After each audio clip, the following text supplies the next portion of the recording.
Ya nos acompaña en esta parte del programa el senador Rodolfo Friedman. ¿Qué tal, senador? ¿Cómo te va? Hola Santi, muy buenas noches para vos, para la audiencia. Muchas gracias por la invitación. Qué duro estuviste el otro día en el Senado. Ese fue un Rodolfo Friedman ya sin miedo por los fueros, sabiendo que ese lugar es un lugar en el que está protegido lo que vaya a decir, sin posibilidad de que nadie vaya, te tome la gobernación, te cierre, te saque de tu curul. Aunque lo último, no sé, lo de tu curul creo que está ahí en... No, más que utilizar los fueros y el lugar, que realmente es... Los fueros son para eso. Claro. Pero independientemente de fuero o no, creo que hoy tenemos nuevo viento en el Paraguay. Hoy de alguna manera tenemos, o creo que tenemos garantías para hacer este tipo de denuncias y que puedan ser investigadas, porque también este tipo de denuncias no son nuevas, Santi. O sea, mucha gente denunció en su momento, o sea, no soy el primero ni tampoco me voy a embanderar por eso, pero sí creo que hoy existen condiciones, vemos una fiscalía que está sacando unos músculos, está dando, digamos, una visión o signos que van a actuar realmente contra la gente que de alguna manera tiene inconvenientes en lo legal. Y bueno, entonces uno se anima a hacer ese tipo de denuncias. Creo que existen indicios suficientes. Seguramente que en los próximos días, próximas semanas, de alguna manera iremos tratando de acercar indicios. Yo no soy fiscal, no soy juez, no soy parte del Poder Judicial, pero sí, como legislador, también es parte de mi función hacer ese tipo de denuncias formales, no una denuncia informal solamente y una línea retórica que se pueda escuchar, no. Creo que existen indicios suficientes, Andy, no tengo duda de eso. Lo describiste a Cartes como el mayor lavador de América. No tengo ninguna duda. No tengo el mayor lavador de América que queda en pie, para hacer un poco una corrección. No tengo ninguna duda. Ninguna duda. Cuando cae Messer, que era el rey de reyes, por decirlo de una manera, con respecto al lavado, el grupo Horacio Cartes es el mayor grupo traficante de cigarrillos a nivel internacional y de lavado de dinero. Creo que tampoco es algo nuevo, es algo que lo manejamos todos hace muchísimo tiempo. Pero no tengo duda alguna, Santi. Cuando decís no tengo duda, ¿es por lo que leíste periodísticamente? ¿Es por lo que conseguiste informarte en el tiempo que estuviste en el entorno de Honor Colorado? ¿El entorno se movía en función a esos negocios de Cartes? ¿Lo que hablaban, lo que proyectaban desde el gobierno se movía en función a esa estructura que decís del tráfico de cigarrillos, a esa estructura que decís del lavado de dinero? Yo estoy seguro de que el tráfico de cigarrillos por lo menos se fortaleció de una manera muy importante en los últimos años. Cuando mucha gente, o se comenta, o leemos también, de que pasa a ser uno de los mayores aportantes al fisco, o sea, obviamente hubo un crecimiento de los negocios del cigarrillo en los últimos años. Significa que seguimos incentivando y seguimos siendo cómplices, encubridores, por omisión o por acción con respecto al contrabando de cigarrillo. O sea, leemos y vemos noticias de investigaciones en Colombia, investigaciones en Centroamérica, investigaciones en Estados Unidos. A diario, hoy vemos a diario camiones y camiones de cigarrillo con las marcas producidas por la tabacalera propiedad de él, que caen en la Argentina, caen en el Brasil, en el lago de Itaipú. O sea, creo que existen, Santi, independientemente de que yo le pueda querer, me guste o no me guste, es lindo, feo, colorado, liberal, de que tenemos indicios suficientes para que la Fiscalía una vez se anime y haga una investigación. Estaba leyendo justamente antes de venir, porque mucha gente, y te digo, me dolió mucho escuchar el fin de semana cuando alguien decía, defendía la industria nacional. A mí no me importa que vaya por derecha o por izquierda cuando dé puesto de trabajo. O sea, yo digo, ¿cuál es el mensaje que le vamos a dar a nuestros hijos? O sea, yo voy a producir cigarrillo, vendo el 2% de mi país, sé que vendo el 2% aquí, o el 3 o el 5%, ¿y el 95% qué? Santi compra para hacer una fogata tipo Pablo Escobar por el frío, o lleva para hacer asado. O sea, estamos incentivando el contrabando, es parte del contrabando, es el mayor contrabandista de cigarrillo. Porque yo no puedo desconocer, no puedo decir, yo soy responsable hasta la puerta de mi negocio y después compra y no sé qué pasa. Ahí está el artículo 338 del Código Aduanero. Por omisión o por acción, vos sos responsable. Vos estás incentivando que ocurra eso. No, no es un producto, no estamos hablando, y estamos encima de todo, Santi. Si uno se empieza a hacer un análisis profundo, es como que lo inmoral lo hacemos moral. O sea, lo ilegal lo queremos convertir en forma legal. Porque lo ilegal normalmente, ¿cómo se maneja? O sea, los bandidos, ¿cómo se manejan? En la noche, con pasamontañas, hacen asaltos a horas de la madrugada. O sea, normalmente uno es un bandido que vaya entre una casa a las 9 de la mañana. Claro. Habrán excepciones. Y aquí se quiere convertir, o sea, nos quieren meter el cuento de que lo inmoral y lo ilegal termine siendo moral y termine siendo legal. O sea, hasta vamos a ufanarnos porque estamos dando puestos de trabajo cuando estamos incentivando y somos parte fundamental de inundar con cigarrillos toda Latinoamérica. Cuando se planteó el debate de la trazabilidad y cuando se planteó el debate de impuestos, que hayan modificado las reglas de esa trazabilidad para mí fue brutal, porque era el único elemento, Rodolfo, que nos iba a permitir saber con certeza quién vendía a quién compraba para vender a quién posteriormente. Y se peleó un montón desde las industrias tabacaleras. Ortiz era uno de los que hacía lobby de manera directa. Totalmente. Para evitar que esa ley se aplique con toda su fuerza. ¿Por qué? Porque hay que proteger el negocio ilegal. La trazabilidad, de alguna manera, iba a, lo que estás diciendo, íbamos a tener una línea con respecto a qué ocurría. Lo mismo ocurre con un comercio hoy. Normalmente uno va y compra una prenda y te dicen, ¿quiere factura? Y no, señor. Cuando vos le decís no, señor, ya sos cómplices. Y cuando el otro te acepta, está cometiendo un delito. Porque está agarrando un dinero que ya no sabe de dónde viene, se hace la factura a nombre NN, y no porque paga el 10% de impuestos es un tema legal. O sea, sería entonces muy sencillo. ¿Qué es lo que ocurre con Cartes? Y la trazabilidad iba a hacer caer eso. Más que el impuesto. Yo no creo que ni siquiera el 22%, el 20% o vaya al 30% sea el problema en el fondo. Seguramente iba a tener un golpe económico, pero más que eso la trazabilidad sí le afecta. Y también con respecto a los controles de la materia prima que se importa y lo que se produce, porque ahí sí va a saltar el otro tema que es producir cigarrillos en negro. O sea, cuando hablamos de inundar con cigarrillos toda Latinoamérica, es con cigarrillos que él hoy nos está diciendo a todos los paraguayos, sin ningún tipo de problemas. Sí, yo produzco y pago impuestos. ¿Y qué pasa con el cigarrillo qué hace la gente con el cigarrillo? Ese no es el problema mío, ese es el problema de la gente. O sea, esa parte hoy lo reconoce, pero hay una parte que no lo reconoce. Sin embargo, cuando pasó lo de la carne, el escándalo de la carne que ingresó de manera ilegal, recuerdo que Leite hizo una conferencia de prensa diciendo a partir de ahora vamos a tener un trabajo en conjunto con Aduanas de Brasil. Claro. Aduanas de Brasil nos va a contar qué entró a Paraguay y a quién le dio a Paraguay lo que entró, quién envió desde ese lugar y nosotros vamos a hacer lo mismo y la información va a estar cruzada de manera permanente. Ahí ya no vendieron la historia de yo vendí legal y ya no me importa quién compra. Entraron en una contradicción, ¿verdad? Al final de su gobierno cambian un poco la película. Pero esa es la realidad y es algo que, reitero, la Fiscalía tiene que investigar. No puede ser que anden como dioses por la calle cuando están cometiendo un delito a nivel internacional. O sea, y hay acciones, Andy, por todos lados. Yo te digo honestamente, yo no tengo duda de que esta gente va a caer más temprano o más tarde. Va a caer. El poder se acaba, en algún momento se acaba el poder.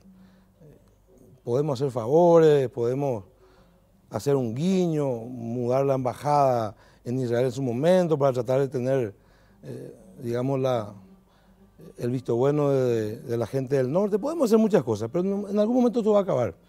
Y no se puede sostener. Cayó Messer, cayó Odebrecht. En Brasil hoy, no sé, hay 500 políticos por lo menos que están privados de su libertad, en Argentina, en todos lados. Y esta gente va a terminar cayendo, yo no tengo duda. No tengo duda. Hace mucho tiempo están estirando. O sea, Villanueva, con 459 millones de dólares en el Brasil. En este país tampoco estamos... este no es Brasil. O sea, aquí de alguna manera nos conocemos todos. Sabemos qué hace Santi, qué hace Rodolfo, qué hace María, que está en su casa. Un personaje con 459 millones de dólares. Ligado por donde le mira la empresa Horacio Cartes. Hay una señora que está en el Banco Amambay, que la conozco, digo una pobre señora en el sentido de una señora de edad que sirve café, tuvo 4 años en el Buen Pastor, ligada a sus negocios, o sea, utilizando a mucha gente. Y cuando uno empieza a atar cabos, Santi, y cuando empiezan a saltar, porque ¿qué pasa con este nuevo Paraguay? Después del 15 de agosto sentimos que hay una libertad o de alguna manera un empuje diferente. O sea, ya no tenemos un gobierno que chantajea a la Corte, la Fiscalía General. Hay una libertad de las instituciones, por lo menos incipiente. Entonces la gente pasan de la denuncia que la hacían en forma privada o algunos en forma pública a acercarte documentos, acercarte pruebas, acercarte documentos. Y eso va a salir a la luz en los próximos días, próximas semanas. Se va a ir filtrando ya de manera oficial y vaya a la fiscalía eso. A eso quiero ir, Rodolfo. ¿Cuál es el superpoder que vos hablas de un montón de denuncias? En algún momento se dijo que Estados Unidos tenía datos. ¿Cómo puede ser que tenga tanta habilidad Cartes para seguir zafando si fuera culpable? Porque hoy ya no tiene el poder político que tenía hasta hace un par de semanas nada más. ¿Cómo hace para seguir zafando? ¿Cómo hizo en su momento para llegar a ser presidente de la República si Cartes era todo lo que se acusaba de él? ¿Cómo llegó a la presidencia de la República? Yo fui uno de los que le acompañé en su momento. Era una situación totalmente, un momento diferente. O sea, vos me preguntás, ¿cuándo tiene problema Pablo Escobar? Cuando se mete en la política. Antes de eso era el mayor narcotraficante del mundo probablemente y habían comentarios de que andaba en esto o no. Lo mismo pasa con Cartes. Cuando entra a la política, de alguna manera, obviamente eso te produce tener amigos y enemigos mucho más importantes y ahí empiezan sí a saltar investigaciones de años anteriores, de situaciones que sucedieron años atrás y hoy está fuera del poder hace 15 días, hoy es 20 días. O sea, no hace un mes que está fuera del poder, no hace un mes que deja de tener el poder en el Paraguay y la justicia le va a llegar. Yo espero que le llegue más temprano y no más tarde. No por él, sino por el país y por las instituciones. O sea, la Fiscalía General, hay una deuda demasiado grande en la justicia paraguaya. Y lo hablábamos hace rato, hay políticos, nosotros estamos siendo hoy escrachados, me parece excelente, que todos seamos juzgados iguales, pero eso también vaya a la Fiscalía. Ese es un mensaje que tiene que llegar al Poder Judicial. De alguna manera va a ir llegando y el Poder Judicial digo, pero el Ministerio Público realmente es el que tiene que impulsar la investigación, tiene que estar a la altura de las circunstancias, tiene que estar. O sea, a esta altura tenemos a un González Dar que salió del Congreso, pero sigue sin ser acusado, por ejemplo. Yo no conozco las pruebas, por lo menos lo que leí y lo que me informé. Mañana va a ser 8 días. O sea, el jueves va a ser una semana que un ciudadano común, como diría Portillo, sin fuero, sin ningún tipo de protección. Y bueno, yo no sé si tanta aparatosidad en su momento del fiscal de allanamiento fallido, después que continuaron los allanamientos. O tiene que estar González Dar preso o tiene que estar el fiscal preso. Uno de los dos ya deberían estar hoy por lo menos detenidos. Uno por hacer toda una farsa, por mentirnos a todos los paraguayos o por encubrirle a este personaje que realmente está siendo investigado y decían, pues yo no leí la carpeta del fiscal, que hay pruebas suficientes en contra de él. Por eso se pedía la renuncia, por eso acercaron esa documentación en parte, eso sí la ley, al Senado de la Nación para solicitar la pérdida de investidura. Alguien está mintiendo ahí. O el fiscal es un gran cómplice en este momento, o es un gran mentiroso y nos mintió a todos los paraguayos. ¿No te llamó la atención en la defensa de Sergio Godoy cuando vos hablas de Horacio Cartes y decís que es el mayor lavador de América y demás? Que él en ningún momento haya negado esas acusaciones, sino que haya dicho, en realidad vos nunca dijiste esto cuando tuviste en Honor Colorado. O en realidad vos te dedicás al contrabando. La abundancia del corazón finalmente sale por la boca, ¿verdad? Así que cuando alguien te dice tus verdades, lo que normalmente ocurre es que reaccionamos con un ataque. Y eso es algo que lo estuve estudiando en las últimas semanas, Santi, lo tiene bien planificado la gente de Honor Colorado, o algunos voceros de Honor Colorado. O sea, ante la más mínima denuncia, el ataque frontal. No, pero vos sos feo, vos sos esto, vos sos un bandido, vos sos un... O sea, no hay una defensa de decir, este tipo está diciendo boludeces. O sea, este tipo es un disparatero, a ver las pruebas. No. Directamente van con la confrontación para tratar de desvirtuar de esa manera las denuncias que se hacen. Obviamente no hay forma de defender, no hay forma de defender.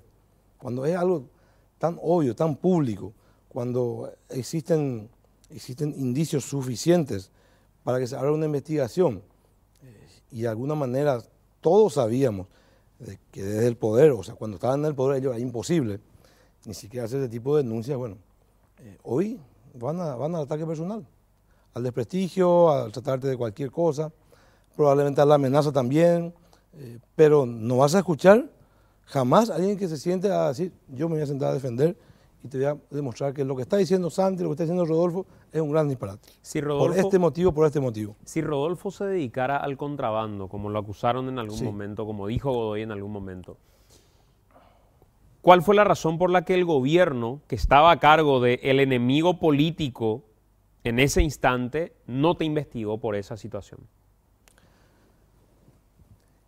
Esa supuesta denuncia se hizo no en el gobierno de Horacio Cartes, era el gobierno de Lugo. Creo que estaba todavía Lugo o estaba Federico Franco. Y esa situación, bastante larga, Santi, está toda comprobada y está toda denunciada por mi persona. Yo hice esa denuncia en su momento, pero no una denuncia periodística, no, una denuncia por escrito. O sea, todo lo que ocurrió en su momento lo hice yo por escrito. Y él lo sabe, porque en ese momento él era candidato a presidente y yo era candidato a gobernador. Así que ellos tienen conocimiento pleno de esa situación, de lo ocurrido. Así que sus acusaciones no pasan más que eso. Pero yo estoy abierto a la investigación. En un país serio, Santi, debería ser así. Estamos hablando de un senador de la Nación que le está acusando a otro senador de la Nación de un delito de contrabando. Claro. ¿Y dónde está la Fiscalía? ¿Por qué la Fiscalía tiene que hacer caso omiso? En un país serio, la Fiscalía debería investigar inmediatamente, por lo menos, no sé, pedir informe a la aduana, a la de TABEN, buscar algún tipo de información. No es una denuncia no es una pelea que nos peleamos en la canchita de fútbol porque me hiciste una zangadilla o me cobraron un penal. Estamos hablando de una denuncia de un senador de la Nación a otro senador de la Nación. Estamos hablando de una denuncia de un senador de la Nación contra un expresidente de la República. No puede la Fiscalía hacer caso omiso y estar simplemente atendiendo otras cuestiones. Rodolfo, dijiste en un momento determinado, yo voy a hablar con pruebas y voy a traer esa documentación y la voy a mostrar en el Congreso. El jueves tienen la próxima sesión. Vamos a ir mostrando, Santi, de a poco. Por una cuestión de estrategia, vamos a ir acercando y arrimando indicios suficientes. O sea, me pedí una prueba cierta, digamos, con un 100% de certeza. O sea, no soy fiscal, ni me corresponde, porque finalmente sería también actuar ya casi en forma ilícita, porque eso tiene que ser un fiscal. Pero como cualquier tipo de denuncia, dentro del marco de la ley, o sea, cuando existen indicios suficientes, se abre una carpeta fiscal. O sea, vos te voy a denunciar cualquier, no sé, me salió un bombero en la esquina y nadie te abrió una carpeta fiscal. Pero si yo me voy a hacer con suficiente indicio de que Santi actúa de esta manera o me está lesionando mis derechos, finalmente la Fiscalía va a terminar abriendo la carpeta fiscal. Y es lo que nosotros vamos a hacer. Vamos a acercar indicios importantes para que eso se pueda producir, Santi. Rodolfo, dijiste recién que los escraches, los reclamos a la clase política deberían irse también a otro poder del Estado. Yo estoy absolutamente de acuerdo. Yo creo que el Poder Judicial la está sacando gratis hace rato. Totalmente. Acá tenemos superministros de Corte Suprema que en realidad parece gente que ni siquiera es humana, porque desde el momento que asumió, nadie más les vio la cara, nadie más le tocó la mano, nadie más sabe quién es un ministro. Es como que tienen un superpoder y de ese superpoder en la nube en la que viven nadie los puede sacar. Están desconectados de la realidad social paraguaya. Esa es la corte que tenemos ya hace mucho tiempo. Sin embargo, los escraches no llegan ahí. Es como que las denuncias llegan muy de refilón y todo está concentrado en el Congreso de la Nación. Bien que merecido lo tienen también, Sí, creo que. lo tenemos todo ahí. Pero el Congreso de la Nación tiene dormida una posibilidad de juicio político a ministros de corte. Sí. ¿Por qué no le reactivan? Una interesante pregunta. La semana pasada, el jueves pasado, se hizo un pedido de informe.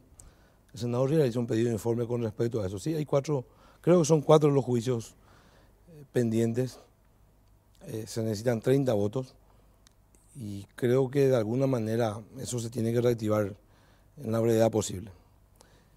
Va a tener que ocurrir, Santi, esto sí, nos guste o no nos guste, para llevar adelante un acuerdo político. En el sentido, no un acuerdo político para delinquir, ni para este es tuyo, este es mío, no.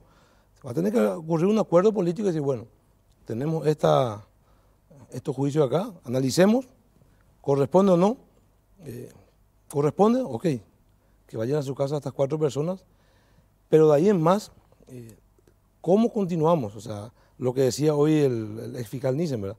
No solamente pulverizar o mandarlo a los 4, deberíamos tener un acuerdo político serio y responsable de cuál va a ser el mecanismo o la garantía que vamos a tener todos los paraguayos también, de lo que van a venir después no sean igual o peor de lo que están.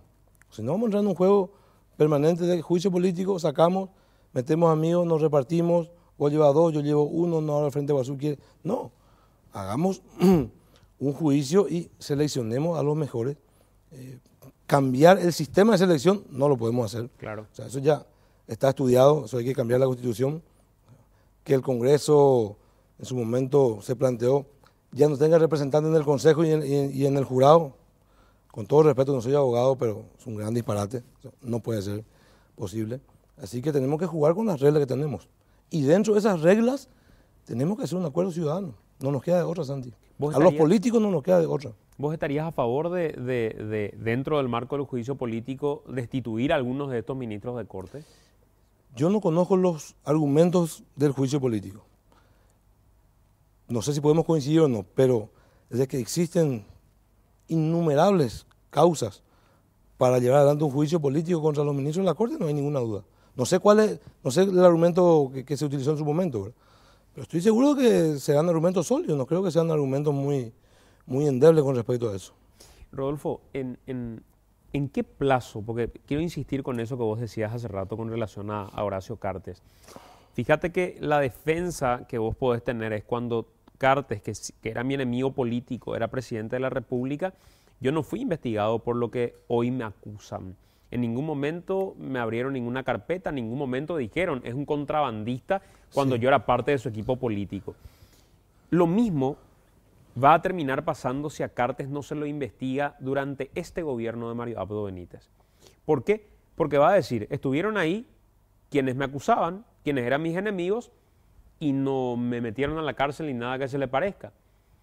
Va a ser una manera de blanquearlo si durante este gobierno, a pesar que son poderes diferentes, si durante este gobierno Horacio Cartes no termina o encarcelado o en medio de un proceso. Lo dijiste, Santi, son poderes diferentes. O sea, nosotros no podemos hablar que desde el gobierno podemos juzgarlo, enjuiciarlo o encarcelarlo, mucho menos. Pero sí podemos dar las garantías, y estamos dando la garantía. El presidente de la República tiene mensajes muy claros con respecto a la garantía de los poderes del Estado. ¿Cuántas veces se le acusó de que no baja línea? Desde el momento de la presentación de la renuncia de Horacio Cartes decía, no baja línea, es un presidente, va a ser un presidente débil. Se lo acusaba porque él respetaba los poderes del Estado, poder legislativo, poder judicial. Yo creo que vamos a coincidir que la Fiscalía nos dio, digamos, un guiño a todos los paraguayos de que van a mejorar las cosas y se van a hacer las investigaciones. Cuando ya no exista una presión desde el Poder Central, del Poder Ejecutivo, por sobre las instituciones, yo estoy seguro que esa invitación se tiene que dar.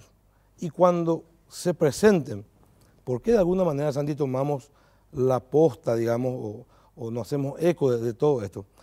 Porque creo que las influencias, el famoso tráfico de influencias o la influencia de un legislador, no solamente son influencias o tráfico de influencias, también hay influencias positivas. Y espero que cuando se trate o se trata de un senador de la nación o algunos senadores de la nación y arrimen algún tipo de indicios, la fiscalía lo tome un poco más en serio. No debería ser así, debería ser la denuncia de cualquier ciudadano, esté en un cargo o no, debería ser igual, pero es el país que tenemos, ¿verdad? Entonces, nosotros vamos a acercar y yo espero y estoy seguro que va a ser así. Y el Poder Ejecutivo, estoy seguro de que no va a tener ningún tipo de intervención con respecto a dar un manto de impunidad. Eso no tengo ninguna duda. Estamos de vuelta, 22 con 21 minutos a través de Noticias Paraguay. Pueden ver la repetición 22 con 30 a través de Red Guaraní también y por supuesto en el aire digital o cuando quieran vernos a través de internet. Rodolfo, habiendo pasado de tu rol de gobernador a tu rol de senador, ¿cómo sentís el cambio? ¿Cuál es la diferencia entre un escenario y otro? Un cambio radical. Cuando asumí la gobernación, uno pensaba que era políticamente o administrativamente, ¿verdad?, alguien que tenía un departamento a su cargo, que podía de alguna manera tener una influencia positiva en la salud, en la educación, en obras. Y hoy asumiendo el Senado, te lo digo con todo respeto, la diferencia es 100-1. ¿Dónde? ¿En qué? Vivimos siendo un país más centralista que nunca. Todo se maneja en la capital. Y gran parte de eso se maneja en el Poder Legislativo. Hay que ser realista. Realmente el país descentralizado y todo que pregonamos, que está en la Constitución, ese país no existe. Está centralizado todo aquí en la capital y fundamentalmente, bueno, de hecho tenemos una Constitución que le da bastante atribuciones, ¿verdad?, al Poder Legislativo, pero... O sea, en la práctica el gobernador es un actor de reparto finalmente. En la práctica, hoy te digo, ¿verdad?, cuando era gobernador, cuando era todavía no sentía porque, bueno, de alguna manera estaba ahí dentro de la cancha, ¿verdad? Pero hoy, al salir de la cancha y pasar a otro estadio, digamos, sí, es una figura decorativa, realmente. ¿No crees que tenga mayor incidencia el poder ejecutivo que el legislativo? ¿Crees que el poder de mayor incidencia es el legislativo? No, con respecto a lo que me preguntabas, los gobernadores. No, ¿verdad? claro, pues, digo ya poniéndote en perspectiva al presidente, si tuvieras que describir, este país en realidad los que mandan son los legisladores o el que manda es el presidente de la República, ¿cómo ves desde esa perspectiva? Y las atribuciones del Poder Legislativo son muy importantes. Son muy importantes. Realmente, uno de afuera tiene una visión diferente, pero adentro. Y más que las atribuciones, la sensación, la sensación del día a día dentro del legislativo o dentro del Senado, hasta yo digo de repente, y te pasará por la cabeza algunas veces, no sé, agarrar un teléfono, hacer algo, porque es como que estás centrado gran parte ahí. Te visitan de todos lados, a pedirte de todo. Desde que quieren ser miembro de la Corte Suprema de Justicia hasta que le consiga una aspirina en un hospital. La percepción de la gente de todo es que gran parte del poder se centra en el legislativo. Esa es la realidad. En algún momento hubo gente que, cuando se conformó el equipo de trabajo de Mario Abdo Benítez, dijo, ¿cuál es el rol de Velázquez? ¿Cómo lo ves a Velázquez como vicepresidente? Porque casi nadie habla de Velázquez. Casi, digamos, si bien tiene un rol legislativo, de nexo con el legislativo, y ahí se mueve como pez en el agua, ¿cómo lo ves a él como segundo, como acompañante, como dupla de Mario Abdo Benítez hoy? Constitucionalmente, el vicepresidente es el nexo con el Congreso, senadores y diputados. En este país, y creo que, o en muy pocos, Aquí no hay una escuela para ser vicepresidente o presidente de la República, ni gobernador ni intendente. ¿Verdad? O sea, vos no seguís un masterado, ni siquiera algún curso por ahí de técnica legislativa. Y yo creo que en el momento de la elección, cuando Mario Aldo le elige a Hugo Velázquez, independientemente de la coyuntura política, le elige a una persona que es conocida en el ambiente legislativo y probablemente por muchos los que estamos en el área política como un gran articulador dentro del Congreso.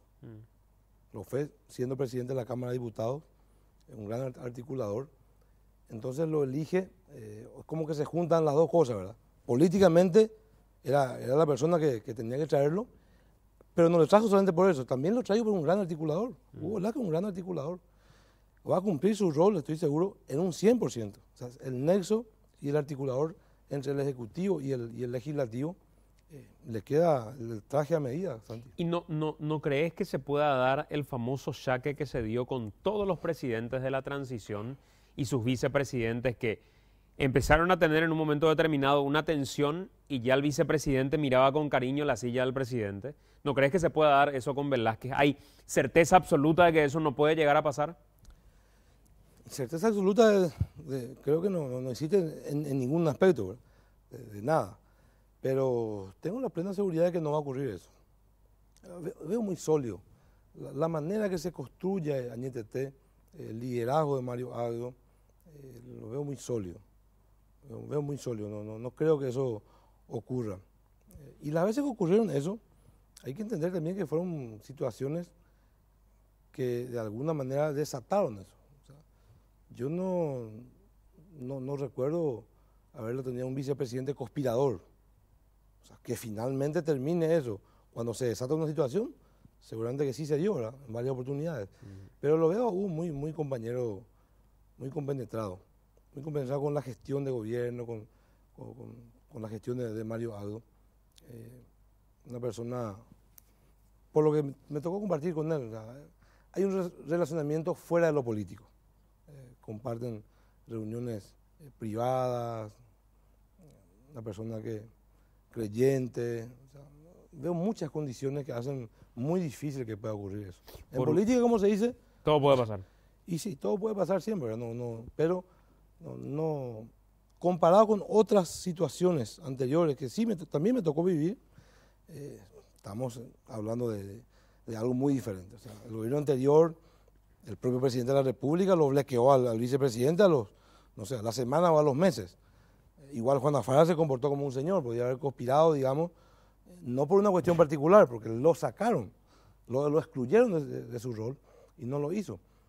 Y en el caso de Hugo, no, hay una participación y yo creo que se siente muy cómodo, porque es lo que él sabe hacer, o sea, articular con el Congreso, eso es él, lo hizo siempre, y hoy en su rol constitucional. Por último, ¿no tenés ningún temor de que Cartes finalmente a través de la Corte consiga llegar y quedarse con tu banca?